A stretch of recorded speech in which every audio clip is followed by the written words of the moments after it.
বন্দে পুরুষোত্তমম। জয় গুরু। পাঠ করছি নারীনীতি গ্রন্থ থেকে। স্ফূর্ত নারীত্বে পুরুষের উদ্দীপ্তি।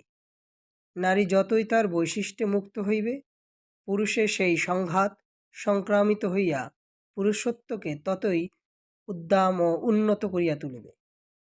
আর পুরুষের পুরুষত্ব যতই অনাবিল ও উন্মুক্ত হইবে, নারীতে তাহা সংক্রামিত হইয়া তাহার বৈশিষ্ট্যকে সার্থক করিয়া তুলিবে।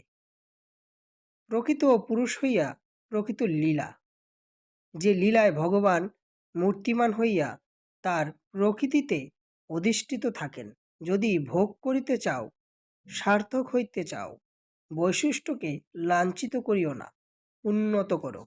জয় গুরু।